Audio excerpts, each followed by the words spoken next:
Hormati kawan-kawan Komisi 9 yang saya hormati dan cintai, seluruh mitra kerja yang hadir pada kesempatan siang hari ini yang saya hormati. Pertama, terima kasih atas semua paparan yang sudah disampaikan para mitra yang sudah disampaikan pada kesempatan RDP siang hari ini. Kami ingin menyampaikan catatan khusus kami terkait dengan sejumlah titik kritis atas pelaksanaan MBG yang harus segera dibenahi. Pertama, tata kelola dan regulasi yang sampai hari ini masih abu-abu dan itu menjadi kelemahan mendasar dalam pelaksanaan makan bergizi gratis. Di mana sampai dengan hari ini, mohon maaf, tadi juga disampaikan Pak Edi, terkait dengan Perpres, ya, peraturan Presiden. Ini penting karena terkait dengan payung hukum yang akan menjadikan dasar Kementerian Kesehatan, BP POM, BKKBN ini bisa melakukan kerja di daerah. Tanpa itu, nothing semuanya. Itu yang pertama. Yang kedua, tentu anggaran. 3 mitra ini nggak akan bisa bekerja dengan baik kalau anggarannya nggak ada, Pak. Jadi, anggaran yang ada di BGN itu harus terdistribusi ke 3 institusi ini. Karena BGN nggak bisa kerja sendiri. Kita bisa melihat data BP POM menunjukkan 83% KLB keracunan pangan tidak terkonfirmasi, menyebabkan ya, dan sudah diinvestigasi menjadi epidemiologi, ya, yang lambat penanganannya dan tidak berbasis laboratorium. Begitu yang disampaikan BP POM. Dari awal kami Komisi 9 sudah mengingatkan bahwa BGN tidak bisa kerja sendiri. Kemudian saya ingin mempertanyakan kepada pemerintah CQ BGN, kan sekarang sudah ada 3 wakil nih. Dari 3 wakil ini, siapa mempertanggungjawabkan apa? Ini perlu, Pak. Contoh, misalnya Bu Nani mempertanggungjawabkan soal gizi. Kemudian Pak Sony mempertanggungjawab tentang distribusi. Kemudian mempertanggungjawabkan terkait dengan gizi dan kebersihan, misalnya seperti itu. Jadi dari 3 ini harus punya tanggung jawab sendiri-sendiri yang fokus sehingga pertanggungjawaban bisa kami mintai pertanggungjawaban. Kami DPR ini fungsinya kontrol, Pak. Bagaimana kami bisa melakukan kontrol kalau kami nggak tahu kerjanya Bapak itu apa aja? Fungsi dari tanggung jawab Bapak-Bapak yang ada di depan hari ini apa saja itu kami nggak tahu. Jangan sampai kemudian menjadi masalah ketika rakyat seolah-olah merasa kami tidak melakukan kerja kami untuk melakukan kontrol kepada BGN, sehingga banyak kasus. Tapi perlu digarisbawahi, program ini program yang sangat baik untuk anak-anak bangsa. Untuk meningkatkan pertumbuhan otak anak-anak bangsa kita, untuk meningkatkan agar anak-anak kita ini punya kualitas ketahanan imun. Kan dengan gizi yang bagus tentu imunnya meningkat. Kalau imunnya meningkat, pasti harusnya daya tahan tubuhnya jauh lebih bagus. Bukan cuma sekedar otaknya yang berkembang, ya, kemudian karena dengan nilai gizi yang bagus, tapi daya imunitasnya juga harusnya naik, Pak Menteri Kesehatan. Kan seperti itu. Ya, kalau gizinya terukur, kemudian sesuai dengan standar, jadi anak-anak yang makan ini imunnya pasti akan lebih tinggi dari anak-anak yang nilai gizinya rendah. Makanya harus kita dukung nih program ini. Tapi dengan kejadian-kejadian ini, saya selalu mengatakan di semua media bahwa BGN harus melakukan evaluasi secara menyeluruh. Kemudian saya ingin menyampaikan fungsi BKKBN itu distribusi ke PAUD ibu hamil. Itu harus ditegaskan dalam kontrak kerja bersama BGN. Kan kita selama ini nggak tahu nih, yang mendistribusikan ke PAUD dan ibu hamil itu apakah SPPG yang sama dengan yang mengantar ke anak-anak sekolah. Kalau dia merupakan SPPG yang sama, kenapa ibu-ibu hamil dan anak-anak PAUD itu nggak terjadi kasus-kasus? Ini kan juga menjadi tanda tanya dan harus digarisbawahi. Kalau dia merupakan SPPG yang sama, kenapa mereka nggak ada kasus? Kenapa di sekolah-sekolah ada kasus? Harus dilakukan investigasi yang benar nih menurut saya.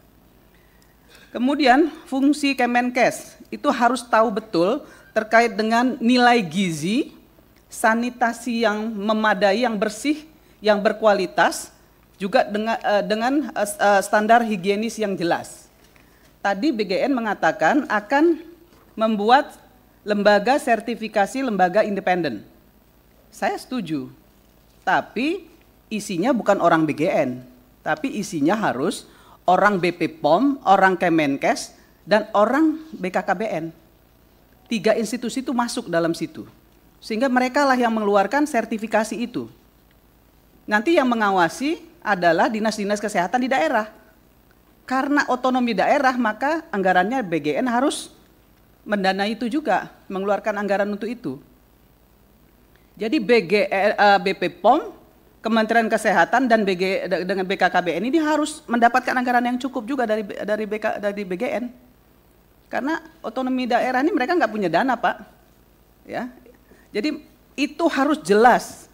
Nah, kemudian dapur-dapur ini harus dilakukan evaluasi, kemudian kontrol secara berkala, baik oleh Kemenkes, baik oleh BP POM dan juga BKKBN.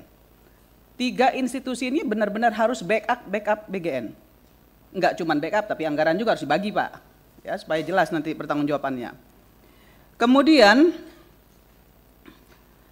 seharusnya makan bergizi, oke, sudah itu ya. Nah, saya mau bicara sertifikasi. Ingat ya, sertifikasi ini banyak sekali disalahgunakan, diperjualbelikan. Saya menangani 3 catering, Pak, sebelum saya masuk DPR. Ya, 3 catering yang itu ribuan saya tangani, dan saya tahu persis kenapa dan bagaimana agar tidak terjadi kasus-kasus yang seperti hari ini. Saya kerja di Pelindo, Pak. Saya tanganin ini 3 catering besar. Makanya saya tahu, bukan asal ngomong, saya nggak bicara sampah, tapi saya bicara berdasarkan fakta dan data. Makanya saya minta kepada BGN untuk 3 orang, Bu Nani, 3 orang yang dikontrak oleh BGN di SPPG itu harusnya 1 menangani keuangan dan administrasi, yang kedua dia tahu persis dengan nilai gizi, ya, nilai gizi, yang ketiga tentang higienis. Higienis itu enggak hanya menyangkut makanan, tapi juga menyangkut dengan kondisi di SPPG, di dapur. Dia harus tahu di mana meletakkan pangan kering dan pangan basah. Di mana dia harus punya room untuk pangan kering dan pangan basah. Itu harus tersedia di dalam SPPG. Maka kemudian yang harus dilakukan adalah kontrol. Siapa yang melakukan kontrol? BP POM dan Kementerian Kesehatan. Kementerian Kesehatan turunannya siapa? Dinas-dinas kesehatan. BP POM siapa? Ya ada Lokapom di sana, ada BP kawan-kawan di BP POM di daerah juga. Tapi lagi-lagi saya harus mengingatkan anggarannya. Kalau nggak ada anggarannya, mereka nggak akan bisa jalan melakukan ini. Nah, karena anggaran inilah yang seharusnya memang terbagi dengan baik agar program pemerintah ini betul-betul bermaslahat. Ingat ya, ini program presiden, program utama ya, untuk mencerdaskan anak-anak bangsa loh ini. Jangan kita pernah mikir, jangan pernah juga ada di pikiran kita, di pikiran SPPG, di pikiran masyarakat bahwa ini makan gratis, tapi makanan bergizi. Bukan makan kenyang juga, tapi makan bergizi. Kan ada yang selalu ngomong, misalnya, kok makanannya cuma segini, anak SD kok sama anak SMA makanannya sama? Ya memang sama, karena dia bukan makan kenyang, tapi dia makan bergizi. Nilai gizinya yang dihitung, diukur. Nah, ini juga harus tersampaikan kepada semua anak-anak agar dia tahu, mereka tahu yang dimakan itu apa, untuk apa, fungsinya apa, mereka harus tahu. Sehingga ketika mereka makan, mereka jadi mereka berpikir, oh iya ya, ini untuk menambah perkembangan otak saya sehingga saya akan cerdas, sehingga imunitas saya akan menjadi baik, misalnya seperti itu. Itu harus tersampaikan. Nah, tadi disampaikan juga oleh Pak Ruhyat, oleh Pak siapa tadi saya lupa, yang dari PAN, soal kenapa politisi saja yang disebut. Kalau menurut saya nggak penting mau politisi, mau Polri, mau TNI, mau siapapun yang mempunyai dapur, tapi yang penting itu tanggung jawabnya. Saya punya informasi kok ya, kalau Polri itu punya 600 SPPG loh. Mohon maaf, mungkin saya salah, tapi saya dapat informasi itu. Tapi saya juga dapat informasi bahwa dapur yang di bawah Polri itu nggak ada yang berkasus. Karena dapurnya sesuai dengan standar. Artinya sekarang bukan terkait dengan siapa, tapi terkait dengan bertanggung jawab atau tidak bertanggung jawab orang itu. Jadi sekali lagi soal sebutan politisi, mohon maaf nih jangan dipolitisasi. Kami ini udah hancur lebur nih, DPR ini dibusukin nih. Jadi jangan ditambah lagi dengan pembusukan-pembusukan yang seperti ini. Saya marah betul nih soal ini. Karena apa? Kami di Komisi 9 tanya sama Pak Dadan. Pak Dadan, berapa banyak yang saya usulkan ke Pak Dadan? Bukan punya saya, tapi punya orang-orang yang berkualitas. Saya bilang sama Pak Dadan, saya sudah cek dapurnya, saya sudah lihat Pak Dadan, tapi ini kalau masuk mental terus. Benar nggak Pak Dadan? Saya minta ke Pak Dadan kan? Pak Dadan bilang, iya Bu Irma nanti saya kawal. Nggak ada urusan dengan saya pribadi. Nggak ada urusan urusan dengan teman-teman di Komisi 9 ini, nggak ada, semuanya ingin membantu BGN. Ingin membantu Pak, karena Bapak mitra kerja kami.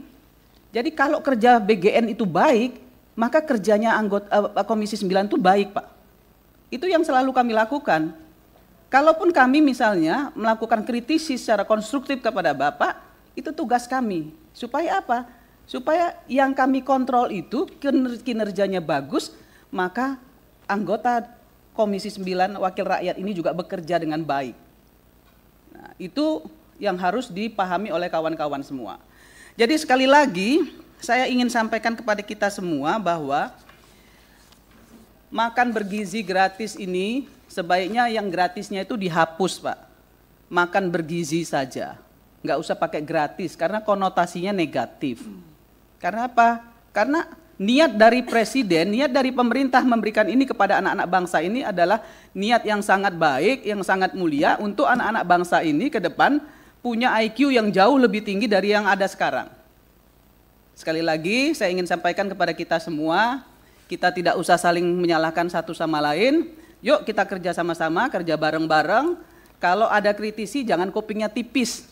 Ya, mulut saya memang begini Bu, memang begini Pak. Tapi ini untuk kebaikan kita bersama, nggak ada pretensi apapun dari saya. Sekali lagi, BKKBN, Kementerian Kesehatan, BP PROM libatkan secara konstruktif. Ya, jangan hanya kerjanya, tapi juga anggarannya. Ya, jangan ingat lagi ya, saya sekali lagi, jangan hanya kerjanya Pak Dadan, tapi anggarannya juga. Ya, karena tanpa anggaran mereka nggak akan bisa kerja.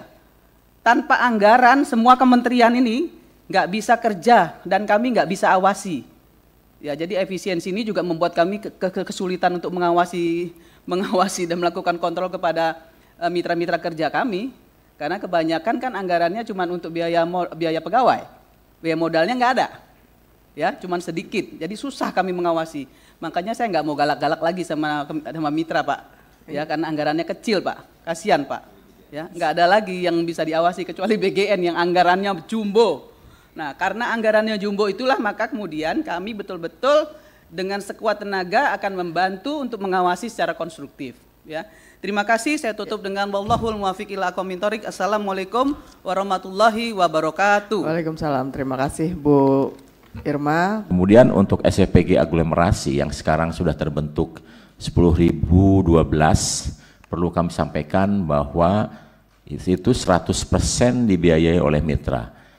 Dan kemudian untuk daerah SPG terpencil itu kita kerjasama dengan Pemda, jadi Satgas Pemda yang menentukan titik lokasinya, dan kemudian nanti Satgas Pemda yang menentukan daerah-daerah mana yang akan dibangun dan siapa yang bangun, dan kemudian setelah selesai baru berkoordinasi dengan Badan Gizi Nasional, kita berikan apresiasi dengan melakukan penyewaan 4 tahun di depan.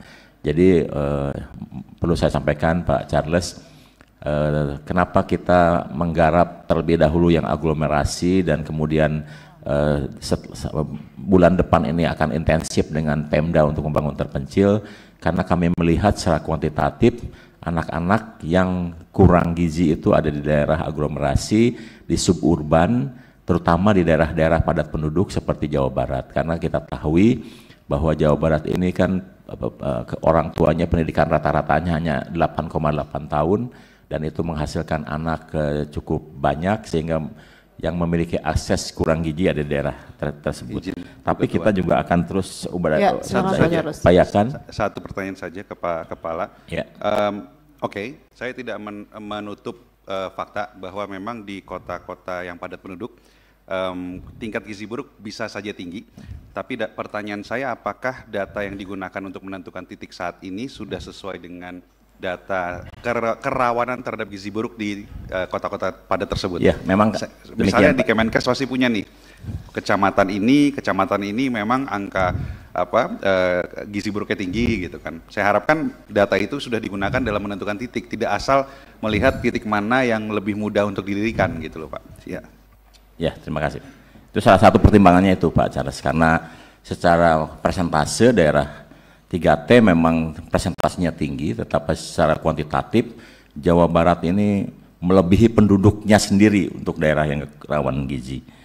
Nah, kemudian kami sampaikan kepada seluruh mitra yang sudah membangun aglomerasi, siapapun yang telah berkontribusi terhadap Badan Gizi Nasional, kami berikan apresiasi karena itu adalah betul-betul pejuang merah putih yang telah membantu percepatan program makan bergizi siapapun itu, karena kita sadari Badan Gizi punya anggaran 6 triliun untuk membangun SPG, sampai sekarang kami belum bisa bangun satupun. Jadi kami sangat mengapresiasi siapapun orang yang terlibat membangun bangunan SPG dan menjadi mitra Badan Gizi Nasional. Untuk program yang nanti gratisnya dihilangkan, coba kami akan sampaikan apakah nanti Bapak Presiden setuju atau tidak, supaya mungkin ada lebih edukatif. Dan sertifikat halal kami sudah bekerja sama dengan Badan BPJPH, bahwa nanti seluruh kepala SPG akan menjadi penyelia halal dan SPG akan disertifikat halal. Dan sekarang menjadi isu adalah bagaimana dalam waktu dekat kita bisa menyelenggarakan agar seluruh SPG bisa memiliki SLHS. Dan untuk HACCP ini kami akan lakukan tidak dalam waktu dekat, dan HACCP ini adalah untuk keamanan pangan yang nanti kami akan lakukan dengan evaluator independen. Kemudian demikian juga untuk sinergi dengan daerah, sekarang sudah merata Satgas dibentuk di berbagai daerah, dan kami nanti akan berkoordinasi dengan Kementerian Dalam Negeri untuk langkah koordinasi. Jika memang anggaran terbatas, nanti akan kami koordinasikan supaya Satgas ini bisa berjalan dengan baik. Dan untuk SPPG aglomerasi memang kami sedang kaji ya untuk membatasi jumlah, terutama untuk yang baru-baru, karena pengalaman jika tidak didampingi oleh ahli masak yang terampil. Di beberapa SPG yang memiliki ahli masak yang terampil memang mampu melakukan kegiatan dengan sistematis dan hampir dimaksimalkan di 4.000 penerima manfaat. Tapi bagi mereka yang SPG yang tidak memiliki juru masak terampil, kita akan batasi agar kejadian-kejadian tidak terulang kembali. Terkait dengan produk ultra high processing, kami perlu sampaikan bahwa ini adalah perjalanan panjang science, food technology. Jadi kenapa itu kemudian dikeluarkan ya, karena untuk menciptakan makanan yang higienis dan aman. Memang kritiknya terutama terlalu banyak makanan yang banyak mengandung gula. Tetapi jika kita menggunakan produk UHP seperti misalnya susu UHT dengan plain yang rasanya plain tidak mengandung gula, saya kira kita tidak akan membatasi itu, karena ketika kita ingin deliver susu yang paling aman adalah produk UHT. Tapi itu memang salah satu bagian hasil teknologi, dan menurut saya kita harus apresiasi juga untuk perkembangan keilmuan di mana para ahli teknologi pangan menciptakan produk-produk ini dua jangka panjang sehingga mereka mengembangkan dalam processing yang sangat higienis, dan itu akan menghasilkan pangan yang lebih aman untuk dikonsumsi karena ada aspek sinergi. Jadi Pak Kepala, sorry, saya ingin konfirmasi saja, apakah ada komitmen dari BGN untuk tidak menggunakan ultra processed food dalam penyediaan MBG? Itu aja, coba tolong dijawab, makasih. Ya, untuk beberapa produk Pak yang mengandung banyak gula kita akan hindarkan, tetapi untuk beberapa produk yang dapat diterima seperti susu UHT yang rasanya plain, saya kira kita tidak membatasi itu, karena gimana pun itu adalah teknologi processing makanan yang baik untuk manusia dan aman bisa dikonsumsi dan tidak dalam jangka waktu pendek. Kami tentu saja akan mengutamakan produk UMKM dan apalagi kalau diproduksi secara higienis. Kemudian terkait dengan pemanfaatan statistik dalam menyampaikan berita, memang kami hanya menyampaikan fakta, dan mudah-mudahan ini tidak dipelintir ya, bahwa kalau data fakta itu ada kemudian tidak diubah untuk kalimat-kalimatnya. Saya kira pelatihan ulang menjadi yang bagian penting dari program kami. Jadi kami memiliki program setiap 2 bulan SPG itu berjalan supaya tidak merasa bahwa itu bagian dari keseharian dan kemudian lengah. Kita akan lakukan pelatihan-pelatihan ulang sekaligus melakukan improvement SDM secara terus-menerus. Saya kira untuk tadi ada pertanyaan barangkali ini yang perlu kami sampaikan, untuk SPG yang kena rollback dari proses persiapan ke proses pengajuan dan kemudian bangunannya sudah hampir selesai, pasti akan diloloskan oleh BGN untuk menjadi mitra Badan Gizi Nasional sepanjang dapat menunjukkan bahwa bangunan itu ada dan dibangun, dan saya kira dengan penurunan jumlah yang dilayani per SPG, kuota setiap daerah akan bisa terbuka. Saya kira itu yang ingin saya sampaikan, dan ini adalah RDP yang menurut saya pertanyaannya paling panjang, saya catat ini yang paling banyak pertanyaan, tapi secara umum tadi sudah saya jelaskan. Terima kasih.